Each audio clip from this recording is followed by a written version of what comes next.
Once upon a midnight dreary, I sat, weak and weary, in front of my computer, watching the 2023 Xbox Summer Games Fest in the vague hope that there would be something interesting, because Xbox got no games. And so, as I watched the variety of trailers for games that are not the Crimson Skies sequel I want, I suddenly found myself watching the trailer for the new Fable game. Fable is, of course, a well-beloved Xbox franchise that I have never once played, but there are many people who did play it, I think. Considering my vast lack of experience with the game, I was about to tune my weary and dreary head away until I saw who was making it. Playground Games. I was staggered by this. Playground Games. They are the people who made the one good Forza game and then the 4 mid-sequels. That's it. They have made nothing but racing games, and their studio is comprised and composed of people who previously used to work on the aforementioned vehicular game genre. I am not one to immediately disregard a game because of who made it, but if we compare what Forza Horizon has versus Fable, I believe the most they have in common is that they are on Xbox, and have graphics, and function with a gamepad, and really dropped off in quality near the end there. Am I to doubt that a game developer is incapable of making a game? No, I'm not. But normally when you develop a video juego, there are developers who obtain particular skills related to specific genres, such as how someone may specialize in developing maps for first-person shooters. Another may be skilled in developing puzzles for a horror game. Or in this case, Playground Games is very good at creating sophisticated handling models for cars. Let me take a quick check at what cars are in Fable. None. I have no idea if Playground Games was chomping at the bit to make a new Fable game, or if the harsh but loving father known as Phil Spencer said something to the extent of, "Hey, do something different, cars are for nerds." Based on what I've looked up, it seems this studio is hiring many peoples to make this game, almost as though they have no one with the experience of doing things an open-world RPG requires. Regardless, the fact that a racing studio such as Playground is making a hard pivot into unknown gaming territory by doing any other genre that does not involve cars makes me wonder if Fable fans should be concerned that car people are making their fantasy RPG, or whether they should not worry at all and that it will be quite fine. I investigated this thought, of course, by looking at other well-regarded racing game studios and determining if they foremost made something that does not have cars in it, and second, if it's actually good. Black is a first-person shooter game. In fact, it is a very good first-person shooter. If you ask someone what their top 5 first-person shooters are, Black will not be in that list. In fact, if you asked what their top 10 is, it will also maybe not be there, top 25 maybe. Which is actually a very big deal, as a lot of garbage first-person shooters have been released, particularly during the 360 era, so to stay in the top 25 is kind of a big deal. But the most understated statement of fact about Black is that it is made by Criterion Games, the people who made Burnout, which, in case you were not aware, that game has cars in it, and Black does not. Is Black the first non-racing game Criterion made? No. They made other games beforehand that no one talks about and I won't play because my time on this earth is finite, but their first actually good game was Burnout, which they proceeded to make sequels for throughout the PS2 generation, ending that said generation with Black, which is probably their best non-racing game they made, and is, as previously stated, one of the best first-person shooters ever made. What actually makes Black mucho bueno? How it sounds, of course.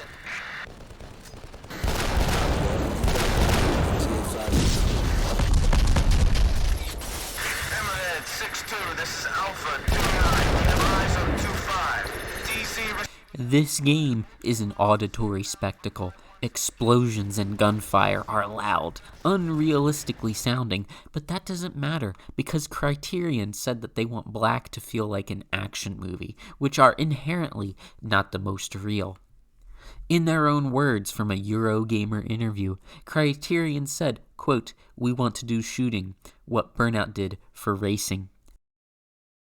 I actually have no idea what that means. Are they saying that Burnout is a deconstruction of the racing games genre? Is Burnout the Evangelion of racing games? I don't know. Black certainly isn't a deconstruction in the narrative department, primarily because I skipped all the cutscenes. But what Black does a very good job at is destructing the environment, because everything fucking blows apart. The walls, the floors, the boxes.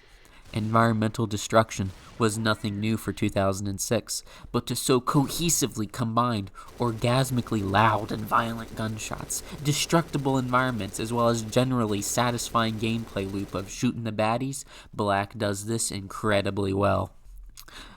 Yes, the guns look all rather silly, but the reload animations have a certain deliberateness to them.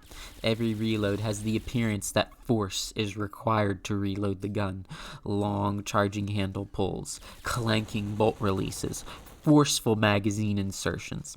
It truly, cohesively, without question gives the impression of an action movie. And maybe that is where Criterion used their previous design philosophies in Burnout on Black. Black could possibly be an outsider's look, a car person's look at what action movies appear to them.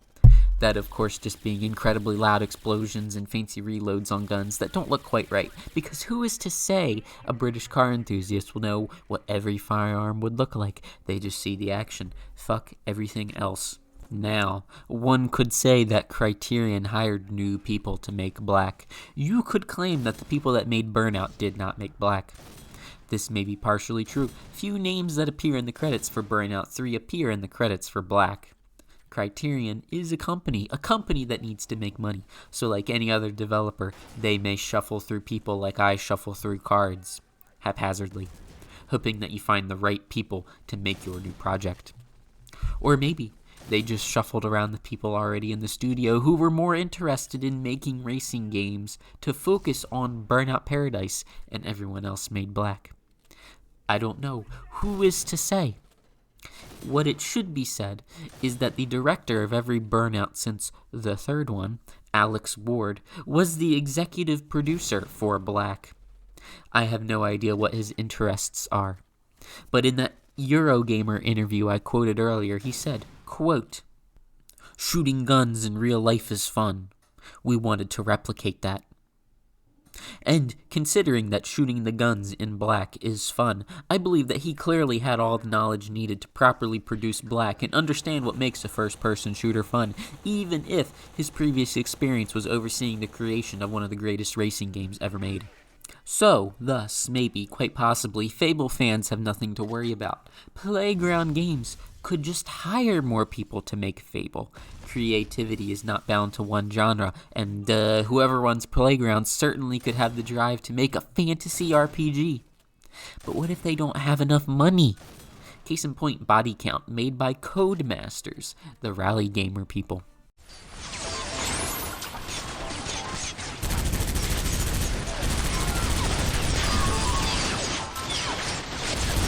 Black was, by financial metrics and societal standards, quite good, but Electronic Arts, ironically, hates art and did not want to make a sequel.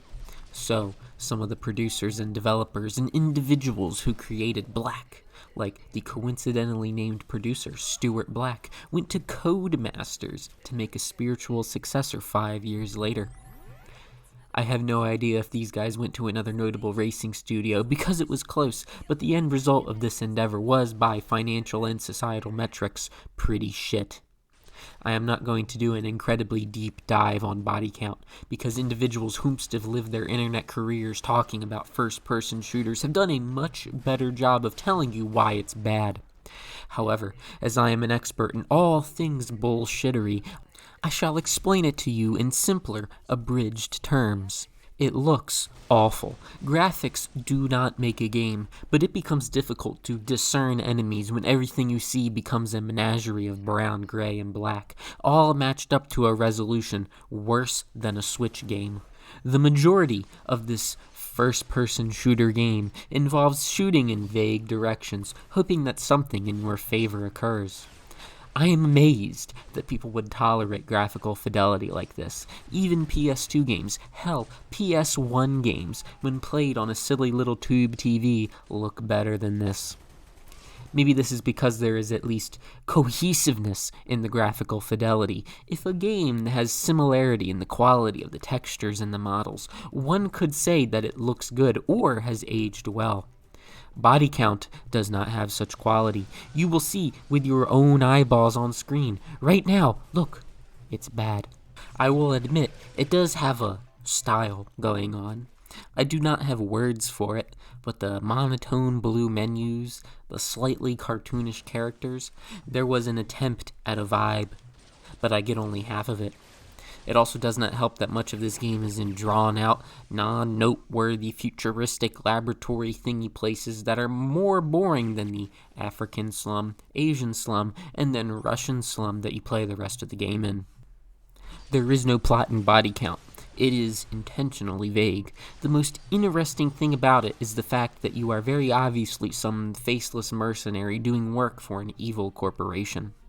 Your opponents are very tall, futuristically armored enemies, and then a variety of black and Asian people, plus some white people in the end.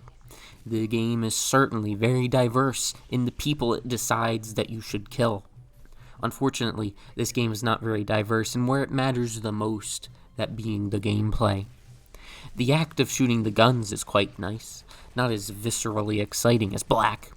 And you know what? Not as exciting as Black could be the best way to describe this whole game. Every aspect of Black that made it a top 25 first-person shooter is absent here. The sounds, the environmental destruction, the deliberate and heavy reload animations, the excellent level design, all absent in body count. Yes, there is environmental destruction, but it is not properly utilized. It is a marketing gimmick. Some guns are loud, some are actually fun to shoot. Note on that term, some are fun to shoot. Alex Ward said all guns are fun to shoot, so if your game guns are not fun to shoot, you have made a bad shooting game. In case this is not otherwise clear, Body Count had troubled development. The studio Codemasters formed just for Body Count to be developed was promptly closed because it performed so poorly, so they could instead focus on making the Dirt spinoff that no one asked for. Was the failure of Body Count due to mismanagement, lack of monies, no passion? To be honest, I don't care. I really fucking hated playing it, and I gain a migraine thinking about the final assault on the Future Zone area at the end of the game. If anything, this proves that even if you mastered doing something good the first time, it does not mean that you can do it again. Like me, when that one time I did a flip, my neck never saw it coming. You may wonder where I am going from here, where I'm going as I talk out of my ass for these past 10 minutes. I first talk about a Criterion game that was good, made by developers who wanted to do something other than a racing game. Then I talk about Not Black, made by a group of people who used to work on Black after they left for the other noteworthy British racing game studio, who actually doesn't always make rally racing games. They made many other mid-games before they really started to focus on racing games. Here, look, they made one about bugs. What I am trying to say is that maybe it is a wash on whether or not Playground Games can be trusted to make Fable. They could hire in many people to make the game, and so long as there's passion behind it, the game could turn out alright. Or they could hire many people, like Codemasters, and then have it be shit, due to any number of reasons as to why a video game can be shit. And based on the quality of other recent Microsoft exclusives, that is not at all out of the realm of possibility. So, let us look at another example, where the racing game-centric devs decide to make a game they care about, or maybe they thought they cared about. No bullshitting. And that, of course, brings us to the next game. Bizarre Creations is dead. Long live Bizarre Creations, for they made Blur and my other favorite, Metropolis Street Racer. But did you know that they made other non-racing games? No, not Geometry Wars or Boom Boom Rocket, but rather a third-person shooter. No, it isn't the James Bond game. That has a car you drive in it, so it doesn't count. We are in fact talking about The Club.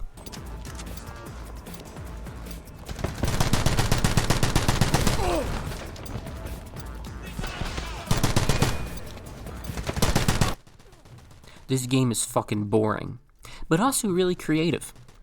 When I was doing research for this video, I knew I wanted to talk about Black and Body Count first because they are noteworthy and the developer names both bring up racing games first and foremost to the mind. The rest of the video research, aside for the very last game, was just looking up racing games on Wikipedia, clicking on the developer page, and seeing if there was something I did not recognize. And boy, I did not recognize The Club. And with good reason. This game just exists. Imagine a third-person shooter. There, you'll have already imagined The Club.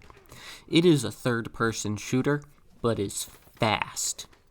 There is no cover, just running and gunning, which for 2008 was somewhat revolutionary, as every other third-person shooter was trying to be Gears of War with rooms and rooms of chest-high walls.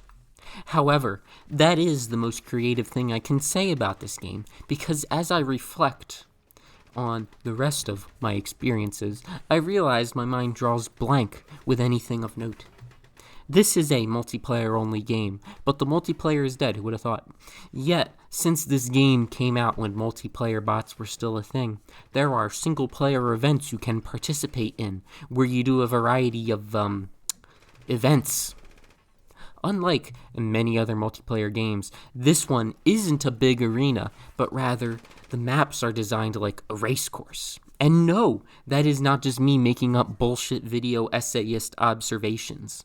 In a retrospective interview with Eurogamer, Matt Cavanaugh, the lead designer of the club, said the game was, quote, a racing game with guns.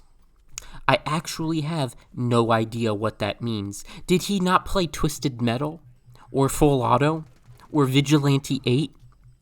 Regardless of his befuddling statement, this game does have maps organized like a track. Many events involve you looping in a particular direction, killing enemies that roughly stand in the same spot, racking up points, all within a time limit. The best way I can describe this game is if someone who likes shooting games wants the same experience that people who just spend hours driving around a track for better times have. This is a high-score game involving multiple attempts at the same track, but instead of nailing hairpins, you are nailing heads to the wall with lead. It is unfortunate, then, that this is not a high-score game involving multiple review outlets who gave it some mid-scores. And, in my subjectively objective opinion, I agree with these sentiments. The Club is not very artistically nice.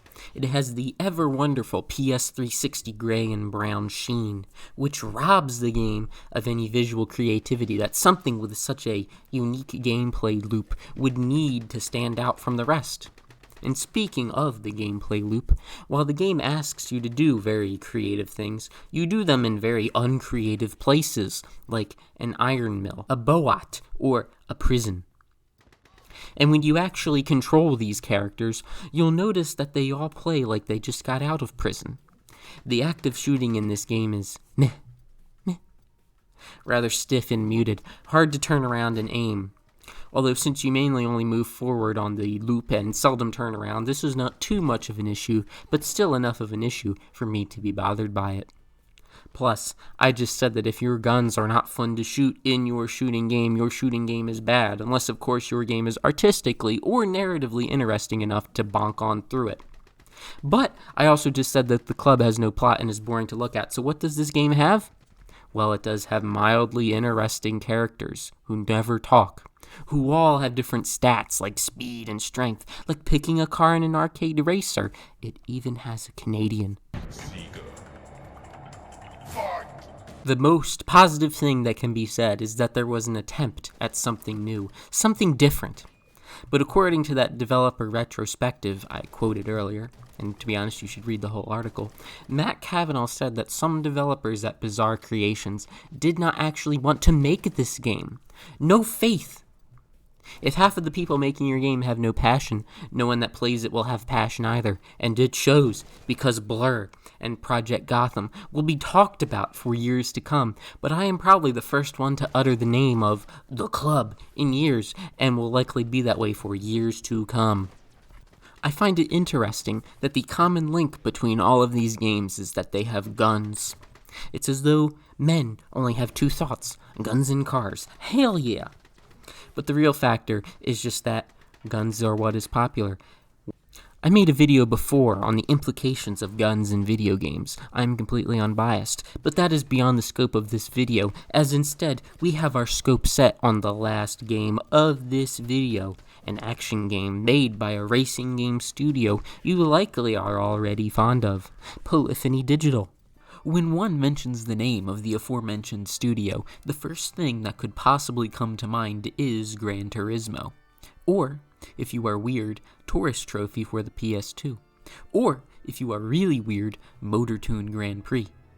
Yet, if you are not a part of the unusual and obscure game gang, you probably still have not heard of Polyphony Digital's only non-racing game, Omega Boost. Omega Boost, it's all good. Carry out the mission carefully. Caution. Caution. Imagine Panzer Dragoon, but with a robot. However, since no one played Panzer Dragoon aside from me, this comparison means nothing. Thus, I shall just call this a rail shooter with robots, although it is not really a rail shooter. Therefore, I shall just say this game has a neato control scheme with robots. You, the player, Omega Boost, float about in a three-dimensional space and lock to targets and shoot at them and then avoid projectiles being shot at you. Then, you can fill a little meter and use an instant kill move to destroy everything on screen once in a while. You do this for 9 levels and then the game ends. In all honesty, this game is rather simple. Even the reviews at the time said this game was kind of simple. But, in retrospect, this game is actually still pretty simple. But the gameplay is fun. Yet, it is still not as fun as opening up my physical copy of the game and seeing the music Polyphony Digital licensed proudly displayed on the back of the manual. Ah, yes, Static X playing Ostedulation from their Wisconsin Death Trip album. While this album is of course a banger, there is nothing about this game that implies that it has the vibe this album cover projects, aside for the fact that angry industrial metal was the coolest shit to teenage boys in the era, whom I guess is the primary demographic of this game. This idea, or logic, is not helped by the fact that there are cool robots and lasers and a dedicated toy line to Omega Boost. In fact, I struggle to actually understand at all what the vibe of this game is going for, aside from a Saturday morning cartoon that knows it's being campy, but still takes its lore very seriously. The in-game graphics have expensive and elaborate FMVs, but there are sophisticated and cartoony-looking interfaces. The main menu plays that Static X song, and the plot, as described in the manual, feels like something a creative writing student made for their homework. Origins. It. When was it born? Even it doesn't know. It only remembers when it acquired consciousness. It clearly recalls that moment when it awakened to itself. It was almost overwhelmed by its own colossal being. It stretches throughout the galaxy as it begins to swim through the vast sea of information. It notices another being who calls that sea the network. It is known as Alpha Core. The basic synopsis is that the villain, the Alpha Core, is a sentient program, I think, and tried to kill humanity, probably, and has an army now, most likely, and you are the only one that can stop them, most certainly, and you are, of course, the Omega Boost. How does Omega Boost feel to play? Fucking hard, man. I enjoy difficulty in video games. I taught myself how to play fighting games because I enjoy their high skill ceiling. I have beaten Millennia in Elden Ring, Orphan of Kos in Bloodborne. I am no stranger to challenges, but let me just tell you that Omega Boost, by itself, is not as difficult as those games. However, it finds very intriguing, annoying, and fucking enraging methods to make the game appear as difficult as those games. Omega Boost has 9 primary stages, and you play through them in sequential order, all of them functioning relatively the same. Enter a stage, destroy enemies, fight a sub-boss, fight more enemies, fight the final boss of the stage, and then move on. The issue arises when you realize that this game functions like an arcade game. And I mean an arcade cabinet game, where you have a certain number of stages you have to complete with a limited amount of lives, and health that only gets filled by a fixed amount from stage to stage. So, to complete Omega Boost, you effectively have 5 lives, and your health only gets about 30% refilled after each stage. This game takes an hour to beat, but if you die on the later stages enough times, you have to restart from the beginning. And I just told you this game is hard in those later stages. These enemies pull some bullshit on you constantly. I initially tried to play this on my PS3, and I played through the first 5 stages, and then died, and then came to this cosmic kind of realization that this hour-long game was going to take me exceptionally longer than that, because this is not like a Souls game where you have infinite tries without punishment or recourse. This game is old school difficult. Dark Souls holds your hand in comparison. I thought the boss run back for the 4 Kings was the worst thing ever, but that takes maybe 10 minutes to run back. This can take you way longer than that to play through the game again if you die too much on a final boss. That being said, I did really like this game. It's fun. For a PlayStation 1 game, this looks really good graphically, and has the same graphical quality of those retro demake games like Dusk. Except it was actually made for PS1. The explosion, lasers, gunfire, all rather spectacular. If Gran Turismo was the best looking racing game on PS1, this is by far the best looking action game. It's almost like they were made by the same people.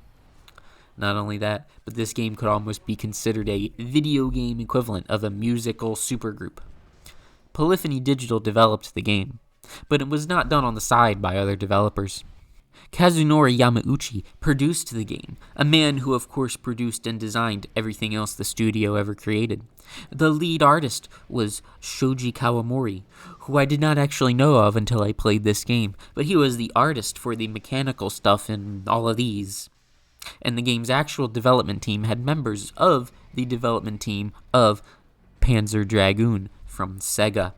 Playing through Omega Boost, one can tell there was definite passion in this. The music, the art, and the gameplay loop, no matter how difficult, shows that there was a goal, and the developers were all interested in achieving it. In a kind of retrospective manner, this game is pretty decent, mainly if you were into mecha games, although reviews at the time were none too kind to it, basically saying that it's short and that the difficulty is whack, which of course is still true. Should you actually play this game and determine I'm full of shit because this game was easy for you or something, you may find that the game, plus its 10 bonus levels, which I didn't play, will still result in a short and admittedly simple experience. This is the reason why it has fallen into obscurity, not helped by the fact that Polyphony has forgotten that they even made this, as they instead focus on making the greatest racing games ever made. Should you actually play Omega Boost? I don't know. If you fall within a niche group of people who want to play a very difficult mecha rail shooter made by a racing game studio with a groovy soundtrack, this is for you. But if you wanted to play something more accessible, and I don't know, more substantial, go play that new Armored Core game. The artist in that game is the same as Omega Boost. And thus, my video analysis draws to a close. What did we learn? I am unsure. I originally wanted to talk about Omega Boost, but I didn't know if there was enough to talk about, so I decided to cram it into an unusual thesis about racing game studios making non-racing games. That resulted in me talking out of my ass about how game development is a wacky world, with people getting shuffled around to different projects for any number of reasons. And, basically that if you went to college in video game design, you theoretically could make a game in any genre. But will it be a game that the developers actually cared about, enough to move out from what they were used to making, such as Black or Omega Boost? Or maybe where they didn't care much about it at all, such as The Club, or, quite possibly, one where everything went wrong as they tried to rekindle old magic with body count. One can only wonder which of those categories the new Fable game will turn out as. As of this video, everything is conjecture, assumptions. I am most certainly not even going to play it. The most I have ever even thought about this series was for this video. If this game fails, I will just say, well, okay, and continue to do something else, because I am not interested in a fantasy game unless it is made by that masochistic Japanese fellow.